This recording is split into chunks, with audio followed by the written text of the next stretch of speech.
Yeah.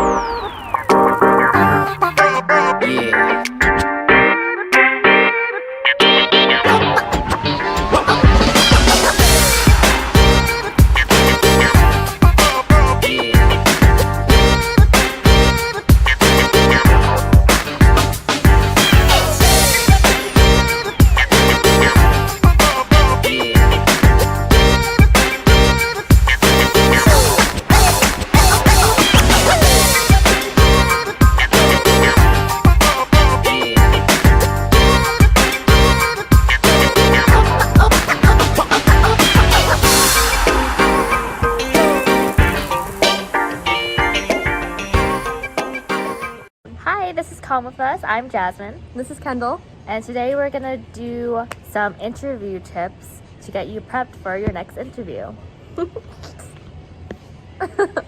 Okay. So the first tip is going to be start by researching the company and your interviewers. This will make you more well prepared for your interview. Instead of going in blind, you could come in with like pretty good knowledge on the company, and that'll definitely give you a head start. The next tip is to practice your answers to common interview questions. You can look up online some common interview questions, and you can use that to prepare yourself for the questions that they might ask you. And the third tip is to reread the job description before you go in. So you're going to want to reread this multiple times so that if they ask you any questions, you know basically what job you're applying for and what you're interviewing for. The next one is to use the STAR method in answering questions. So basically the STAR method is to tell stories with first the clear situation, task, action, and a result. The fifth one is to recruit a friend to practice answering questions. I think that's pretty self-explanatory. The next one is to prepare a list of reference, so like past jobs or people that know you personally. Yeah, they can vouch for you. Yeah.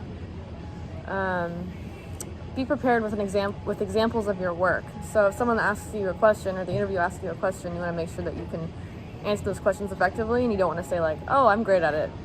I'm just great at it. But you want to be like, oh, I'm great at it because X, Y, and Z. Next one is to plan your interview attire the night before. You don't want to be rushing the day of the interview, so make sure your attire is also very appropriate and very professional looking. Something I can add to that too is I find having your breakfast ready too in the morning, example, overnight oats, so easy, or a smoothie or something, just have it ready. That way when you get up in the morning, you can just head out and you're got a full stomach. Yeah, it'll be one less thing to worry about. Exactly. And then number 9 is prepare smart questions for your interviewers. So at the end of the interview or during the interview, at some point you want to be able to ask questions that make sense. Yeah. Makes it look like you're interested. Sorry. It's okay. The next one is to bring copies of your resume. So, they have a copy of your resume, especially if there's more than one person interviewing you. You want each one to have a copy. And you want to have a notebook and a pen to take notes on your interview if they tell you a little bit more of the job. So it makes you look like you're more prepared and you're willing to learn more about the job. Number 11 is to arrive 15 minutes early to your interview. Again, with the whole rushing thing that Jasmine said, you don't want to be there right on the dot. You want to make sure, parking situation can be wrong, or maybe you got the wrong building number, or, whatever the case may be. You just want to make sure you're there on time. Next one is to make a great first impression, which is pretty self-explanatory. Of course, this is the first time they're going to be seeing you. They're going to base if they want to hire you on your first impression, so you make it good. I guess clothing too, and how you present yourself, and be yourself, honestly. Yeah. You don't want to I feel like you could tell when someone's trying too hard to be someone else, so just be yourself. And then 13 is to treat everyone you encounter with respect. So whether that be the janitor, the doorman, whoever, the front desk lady, just make sure that you are being super respectful to that person. And the next tip kind of goes along with that is to practice good manners and body language. So you don't want to be slouching, you don't want to have your arms crossed or anything. You want to be very open, you want to be very present, and you want to be very polite, of course. 15, win them over with your authenticity and positivity. So I kind of said that already. Just be yourself. Try not to be super negative. Just be super positive. Next one is to respond truthfully to all the questions that they ask you. You don't want to lie, be like, oh yeah, I know how to do that, I know how to do this. They want you to be honest, and they want to know like what you can like bring to the team. And if you're lying and they find out, like that's not good. So always be authentic and be very honest. 17. Tie your answers back to your skills and accomplishments. So that kind of goes back to the STAR thing that Jasmine was talking about. So tying your answers back to your skills and accomplishments.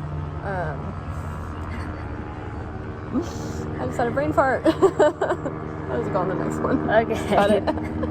The next one is to keep your answers concise and focused. You don't want to be like scrambling all the place. You kind of want to have an idea of what kind of answers you want to give. Like we said earlier about the common interview questions. You want to prepare like, oh yeah, this is what I'm going to say to this, you know? So number 19, do not speak negatively about your previous employers. So I think that's a good one. You know, they're going to ask you questions about like maybe why it didn't work out, or I don't know, they could ask you a multitude of questions. Just make sure you're not being super negative or bashing them, because you know this employer might be your ex-employer and they don't want you speaking badly about them in the future if you were to move on to the next opportunity. I think employers don't want like someone that's very negative. They want to have like good energy in their company. So if you speak like, you know, in negative terms, they're gonna be like, oh, we don't want to add this person and like kind of ruin the like environment that they have. So the next step is to ask about next steps. So you want to like kind of follow up, be like, oh, like I don't know, like when you're gonna like, I don't know, when do I expect to hear from you? Yeah, when I expect to hear from you. More specific questions that you might legitimately have. Like, for sure, make sure you have some legitimate questions that you might have for the job, you know. If you're applying for something that's brand new, that you don't know of, you're going to have questions for this job. Like, especially if you've never done something like this before, you're going to have questions. Yeah, and asking, like, shows a sign of, like, you're interested, and that's always a good thing to show. So the last one is going to be send a personalized thank you letter after the interview. My mom actually, she tells me to do this with everything, you know, whether it be birthday presents, Christmas presents, went to my dad's work party. She said send a letter to the, you know, the boss. It's just a respectful thing to do, and it shows an appreciation for that person and that they took the time to hear you and to listen to you and had an interest in you. Yeah, and it shows that you're very considerate, that, you know, you're very respectful, you have good manners, like the other tips suggested. Yeah. So that's it for the 21 interview tips. We actually got this from an article on Indeed, in their career-based website. We hope you guys like this video. This is actually our last video of the semester, so please like and subscribe to the future social media team, YouTube team members. I'm sure they would appreciate it. My name is Kendall. I'm Jasmine. We're signing off. Peace. Bye-bye.